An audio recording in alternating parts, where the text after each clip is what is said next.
Capítulo 22. Página 229. Mandamiento número 8. Sujetas a sus maridos. Tito 2, versos 4 y 5. Que enseñen a las mujeres jóvenes a ser prudentes, a amar a sus maridos y a sus hijos, a ser discretas, castas, cuidadosas de su casa, buenas, sujetas a sus maridos. Sujetas, cediendo, dispuestas y deseosas de acatar instrucciones o deseos, absteniéndose de lo que está prohibido. A estas alturas debes estar plenamente consciente de lo que significa el pasaje cuando dice que las mujeres ancianas deben enseñar a las mujeres jóvenes a estar sujetas a sus maridos, para que la palabra de Dios no sea blasfemada. Sin embargo, sería oportuno hacer un repaso rápido de estos pasajes. Génesis 3:16 menciona: a la mujer dijo: multiplicaré en gran manera los dolores en tus preñeces. Con dolor darás a luz los hijos, y tu deseo será para tu marido, y él se enseñoreará de ti.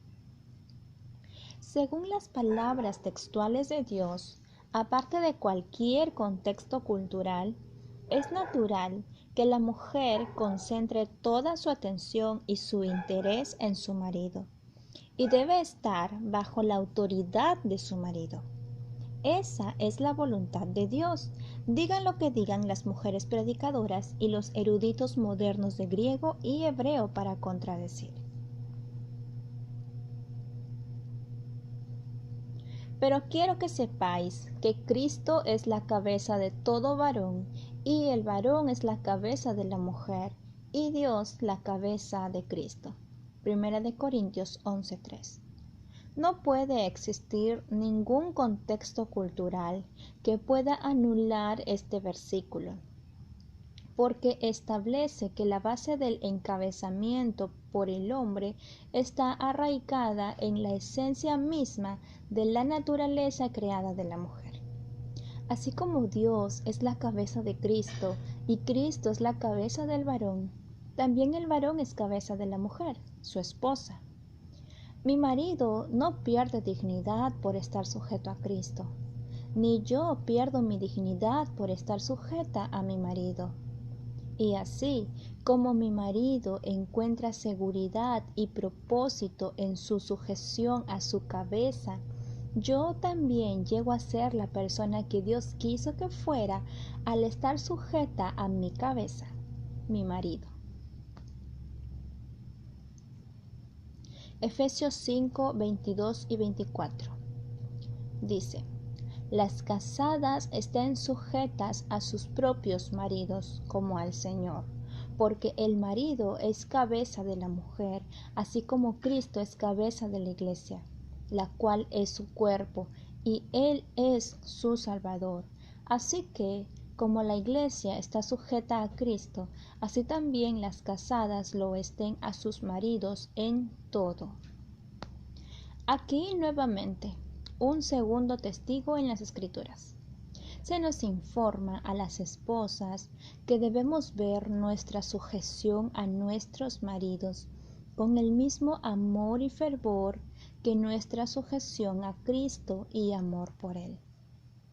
El pasaje dice que estemos sujetas como al Señor, como si me estuviera sujetando al Señor, como la autoridad de mi marido ha sido delegada por Dios.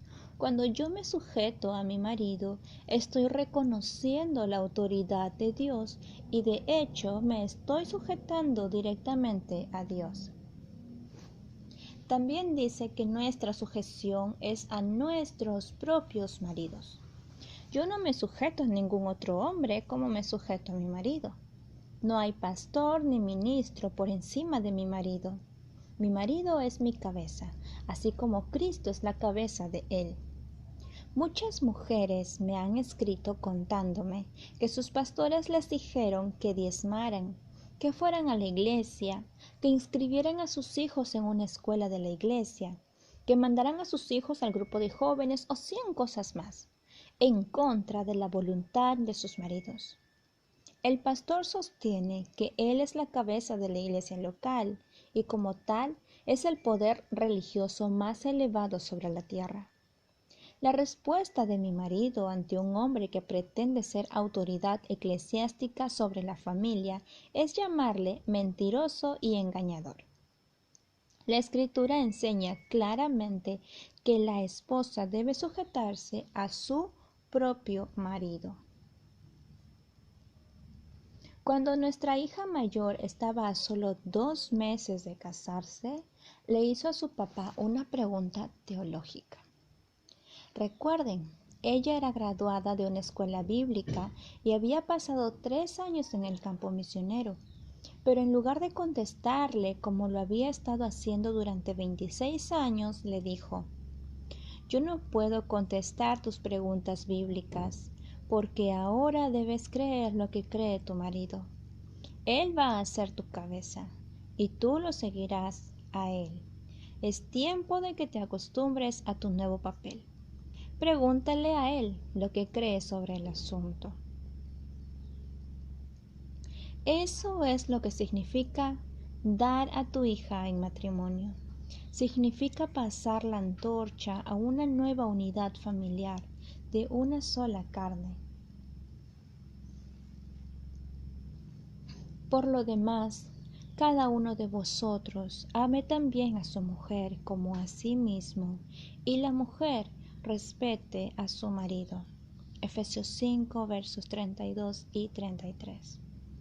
Como esposas debemos reverenciar a nuestros maridos como cabezas designadas por Dios. Primera de Pedro 3:6 nos dice: Sara obedecía a Abraham llamándole Señor. Si eso es una sacudida para tu sistema religioso, cobra ánimo, porque Dios sabía que nos pudiera sorprender. Enseguida nos dice a las esposas que no estemos amedrentadas con ningún tipo de temor. No te asombres de lo que Dios ordena y no temas sujetarte a tu esposo como Dios manda. Colosenses 3:18 nos dice: casadas, estad sujetas a vuestros maridos como conviene en el Señor. El pasaje dice que la mujer que obedece a su marido debe hacerlo como conviene o es propio en el Señor, lo que es propio para una mujer cristiana. Medítalo. Esta no es otra situación cultural singular, esto es atemporal, desde la perspectiva que tiene Dios del matrimonio, que Él instituyó aquí en la tierra. Esto es propio, así como corresponde el Hijo al Padre. Primera de Pedro 3:1 nos enseña: asimismo, vosotras mujeres, estad sujetas a vuestros maridos, para que también los que no creen a la palabra sean ganados sin palabra por la conducta de sus esposas. Esta es la tercera vez que Dios ha recalcado que nuestra sujeción a nuestros propios maridos no se basa en una superioridad del varón sobre la mujer. Dios no está estableciendo que un género sea superior al otro. Es únicamente en el contexto de la unión matrimonial que la mujer ha de estar en sujeción a su marido. Es el cargo que Dios le ha asignado lo que la coloca en la segunda posición de mando en la familia. Este pasaje, en 1 de Pedro 3, versos del 1 al 6, aborda otro asunto que surge con frecuencia. ¿Qué sucede si mi marido es inconverso y no reconoce a Cristo como su cabeza? ¿Aún así debo seguir a un hombre que no sigue a Cristo? La siguiente carta es típica de muchas que recibo. ¿Cómo ganar a tu marido perdido? Carta. Estimados señores Pearl, mi marido está perdido. Está lleno de ira. He perdido las esperanzas de algún día tener un matrimonio divino. ¿Alguien alguna vez ¿Habrá salido del abatimiento y tristeza en que yo me encuentro ahora para lograr un matrimonio divino? ¿Tendrá Dios en su gracia y misericordia un plan y una promesa de una manera de ganar a mi marido impío por gracia salvadora? ¿Hasta cuándo? ¿Hasta cuándo? Quiero creer que existe esperanza. Quiero creer y obedecer a Dios, sea que mi marido se convierta algún día o no, pero me encantaría tener un poco de esperanza y orientación sobre la manera de ganar a mi marido para Cristo. He orado y he clamado a Dios. He sido fiel al estudio bíblico y a la iglesia. He dado diezmos y ofrendas, pero no he visto nada de evidencias de arrepentimiento en mi marido. No quiero dejarlo. Quiero amarlo, pero es difícil. ¿Quedará alguna esperanza? Amy. Dios nos da esperanza y un plan en Primera de Pedro 3. Asimismo, vosotras, mujeres, estad sujetas a vuestros maridos, para que también los que no creen en la palabra, marido perdido, sean ganados sin palabra, no ganados por estudio bíblico ni predicación, sino por la conducta de sus esposas, considerando vuestra conducta casta y respetuosa. Vuestro atavío no sea el externo, de peinados ostentosos, de adornos de oro o de vestidos lujosos, sino el interno, el del corazón, en el incorruptible ornato de un espíritu afable y apacible, que es de grande estima delante de Dios. Porque así también se ataviaban en otro tiempo aquellas santas mujeres que esperaban en Dios, estando sujetas a sus maridos, como Sara obedecía a Abraham, llamándole Señor, de la cual vosotras habéis venido a ser hijas, si hacéis el bien, sin temer ninguna amenaza. Primera de Pedro 3:1 al 6.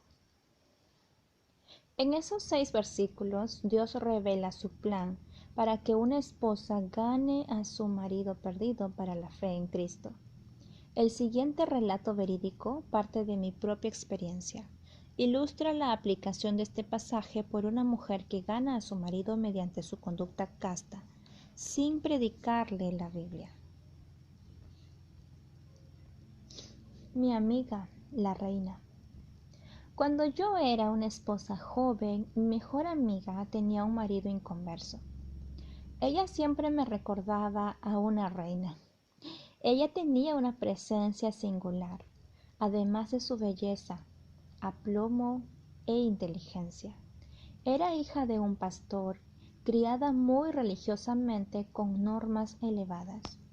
Pero cuando tenía 17 años de edad se encontró con un joven encantador, el primer hombre que jamás hubiera mostrado interés en ella. Ella se enamoró, entre comillas, a primera vista y se casaron a escondidas. Ella pronto descubrió que su marido era muy trabajador cuando trabajaba, pero tenía varios malos hábitos e incluían el uso de tabaco en diversas formas, maldiciones, gritarle a ella cuando se enojaba y pornografía. Para cuando yo la conocí, ella había llegado al arrepentimiento y estaba tratando de lograr que funcionara este matrimonio en yugo desigual. Mediante la gracia de Dios y su creciente temor del Señor, pudo hacer realidad el capítulo del amor de 1 de Corintios 13.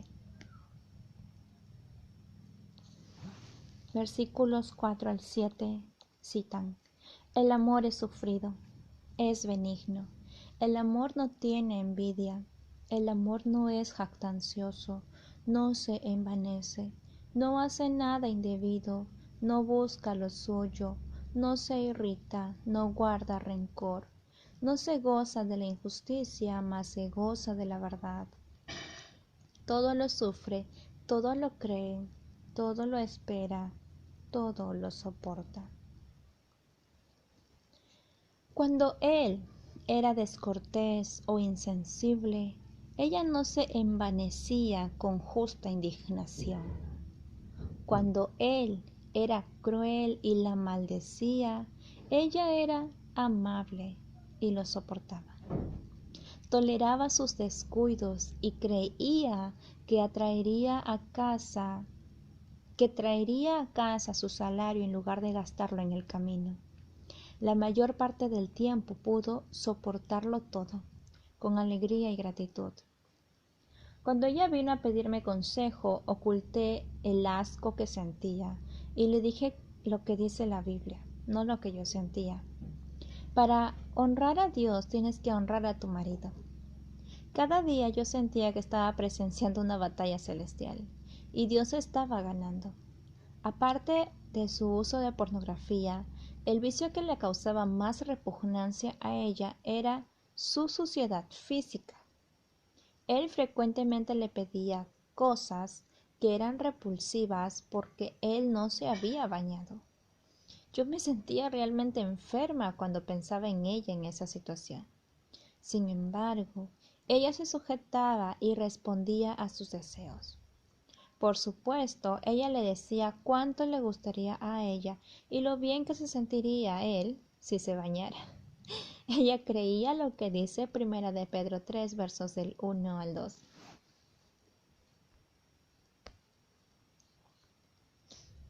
Asimismo, vosotras mujeres, estad sujetas a vuestros maridos, para que también los que no creen a la palabra sean ganados sin palabra por la conducta de sus esposas, considerando vuestra conducta casta y respetuosa. Lo que lo ganó no fue que ella fuera a la iglesia y tuviera su devocional.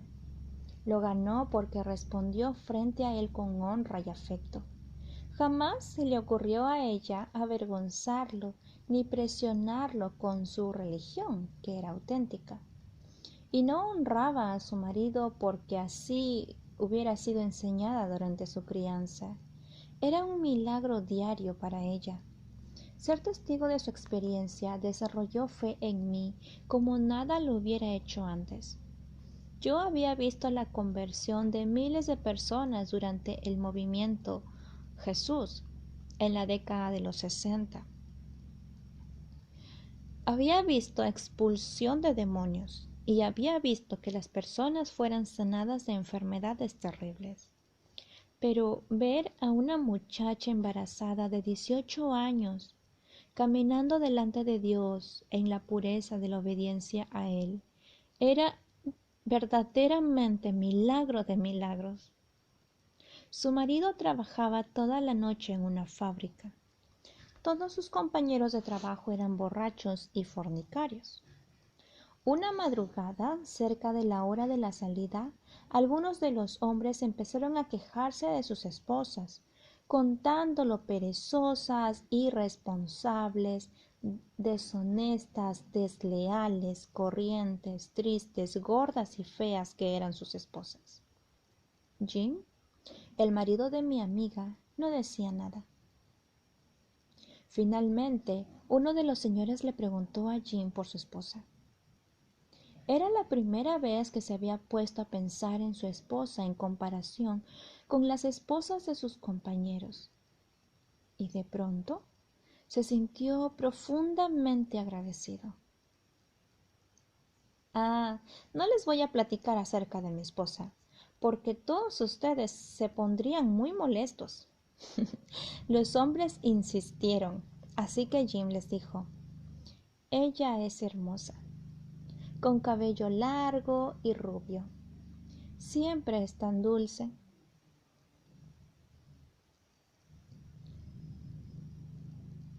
Hará lo que sea por mí. Ella considera que yo soy el tipo más codiciable. Todos ellos estaban muy molestos, seguro de que él les contaba una gran mentira. Él les dijo: cuando yo llegue a casa en la mañana, ella estará muy arreglada y preparándome mi desayuno, y me recibirá en la puerta con un beso muy sensual. Como todos los señores ya habían dicho que sus mujeres se levantaban tarde y nunca les preparaban desayuno, se negaban a creerle a Jim. Después de una conversación acalorada con muchas maldiciones y habladurías, Jim presumió: Apuesto que yo podría llegar a casa con todos ustedes para desayunar y ella gustosamente les prepararía el mejor desayuno de su vida. Y todo con una sonrisa. Imposible, le contestaron. Después de más presunciones, terminó por llevar a 5 de ellos a casa con él esa mañana, sin llamar a su esposa para avisarle. Ahora, su joven esposa en casa ignoraba por completo lo de sus conversaciones y no tenía idea de que estuviera de por medio la reputación de su marido. La Biblia dice: la mujer virtuosa es corona de su marido, mas la mala como carcoma en sus huesos. Proverbios 12:4. Esta joven estaba a punto de convertirse en corona de su marido o carcoma. Con todo lo indigno que era él, la conocía y confiaba en ella. Ella se había ganado su confianza. El corazón de su marido está en ella confiado y no carecerá de ganancias. Proverbios 31:11. Entre paréntesis dice confiable. Sinónimos: digno de confianza, fidedigno, honrado, fiel, honesto, leal, íntegro, merecedor. Le da a ella bien y no mal todos los días de su vida. Proverbios 31:12. Constante en su amor, inconmovible, fiel, incesante, perseverante, inmutable, leal, permanente. Esa mañana, a las 6:30, ella lo recibió en la puerta con un rostro radiante de amor, su pelo recién peinado y un bonito vestido. Pero en lugar de un hombre apestoso, masticador de tabaco, eran 6, 5 de ellos con expresiones de algo de pena y aprensión. Aunque sorprendida, respondió alegremente: «Oh, mi amor, veo que has invitado a tus amigos». Delante de estos hombres, este saludo ya era una gran victoria y un honor para Jim. Él pasó a sus compañeros a su casa y le dijo ásperamente a su esposa: «Prepara desayuno para mis amigos». Esto era pedir mucho, porque esos hombres eran capaces de comerse todo lo que ella había comprado para los desayunos de la siguiente semana. Jim ganaba un salario de pobreza y no era muy cuidadoso con su dinero. Lo que le sobraba era de ella para que completara como pudiera. Ella fue a la cocina y oró en silencio. «Señor, tú sabes que tengo que dar de desayunar a 6 hombres esta mañana. Por favor, ayúdame». Preparó todo el tocino, todos los huevos, guisó todas las papas, horneó una enorme canasta de pan y además preparó una salsa ranchera. Su despensa para toda la semana la sirvió amablemente en una mesa con mantel blanco como la nieve. Los hombres sucios permanecieron callados de pena mientras ella les servía. Era un momento de coronación para Jim. Todos estos hombres percibían instintivamente que nada volvería a ser igual entre ellos. La esposa de Jim sí lo trataba con honor. Él sí era diferente a ellos. Los hombres desayunaron, luego se levantaron y se salieron. Han de haber observado que Jim jamás le dio las gracias a su sonriente esposa. Él jamás volvería a ser uno más de los compañeros. Ellos siempre sentirían que él era un poco más listo. No era el inútil que ellos se habían imaginado. La siguiente noche en el trabajo, sus compañeros todavía estaban un poco doblegados. Ella lo había honrado en el momento más crítico frente a sus amigos. Ella lo honró porque le creía a Dios y decidió obedecer a Dios honrando a un hombre que no merecía su honor. Ella hizo a un lado sus sentimientos de rechazo, de resentimiento y de ser usada, y se condujo de manera casta. Ella fue corona de su marido. ¿Te das cuenta cómo su conducta casta ganaría a su marido, a cualquier marido? Gradualmente, al paso de los años, él llegó a tratarla con respeto. Su porte de reina le permitió a él verse de manera diferente. Los demás compañeros estaban casados con mujeres sucias, ruidosas, disipadas, viles, pero su esposa tenía clase.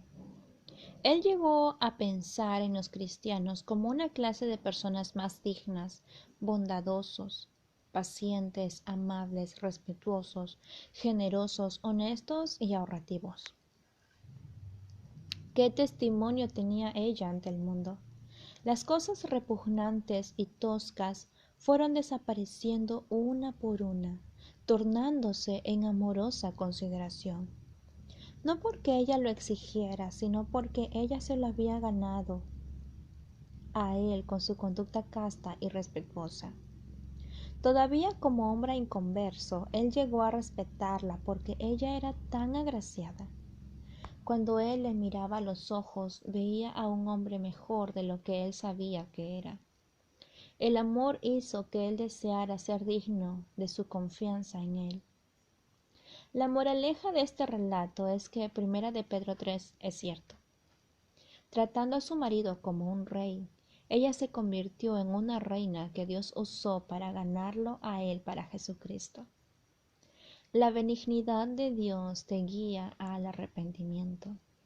La benignidad de la esposa hace lo mismo. Años más tarde, él finalmente llegó al verdadero arrepentimiento y reconoció a Cristo como Señor de su vida. Cuando volvimos a visitarlos recientemente, sus hijos todos habían crecido, y él estaba alabando al Señor y gozándose en la bondad de Dios para con su familia. Dignidad propia de una reina. Mi amiga respondió ante su marido con la dignidad propia de una reina. Él se sentía orgulloso de la belleza de ella. Estaba orgulloso de su dignidad y aplomo. Se sentía honrado de que una mujer como ella lo tratara con tanta reverencia. Un hombre resistirá con todas sus fuerzas a quienes se enfrenten a él. La mayoría de las mujeres se pasan la totalidad de su vida de casadas en conflicto con sus maridos, tratando de cambiarlos.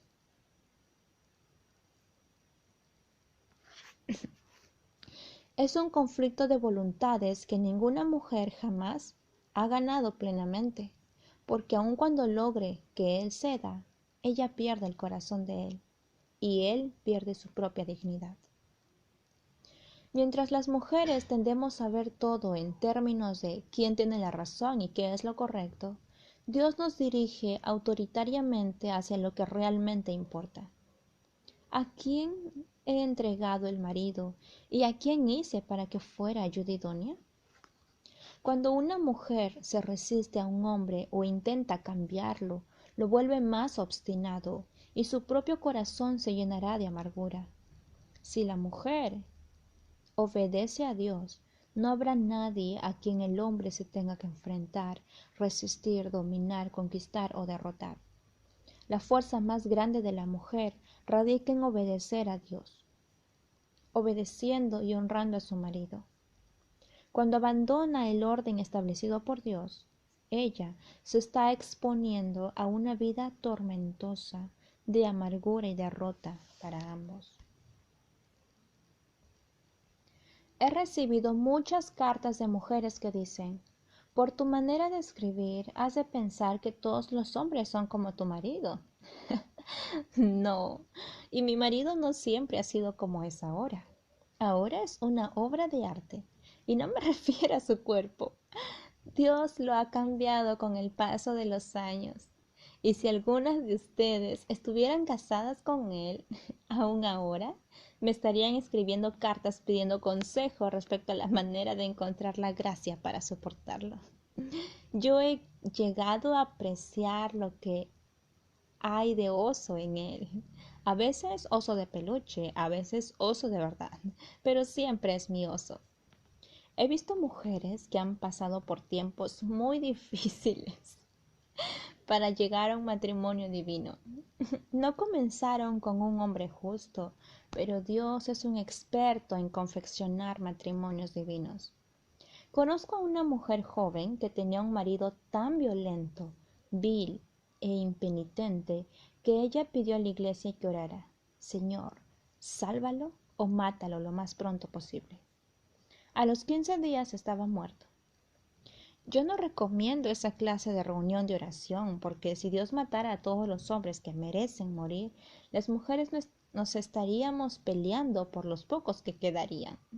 Además, si Dios decidiera ser parejo y le diera por matar a todas las mujeres que lo merecen, pues te podrías dar cuenta de que nos iría mejor si empezáramos a suplicar gracia y misericordia para nuestros maridos.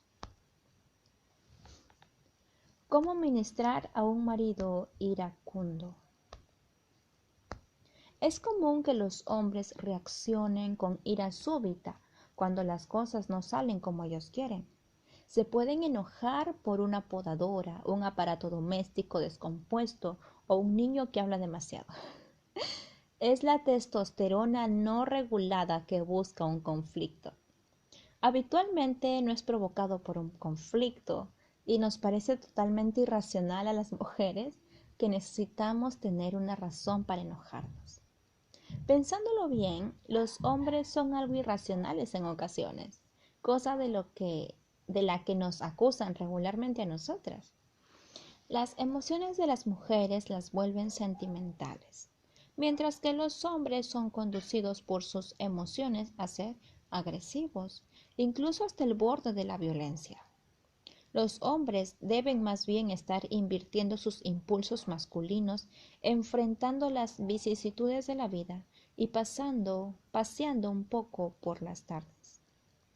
Es un pecado que no tengan más dominio propio que los niños de la guardería, pero ese es pecado de ellos, no tuyo.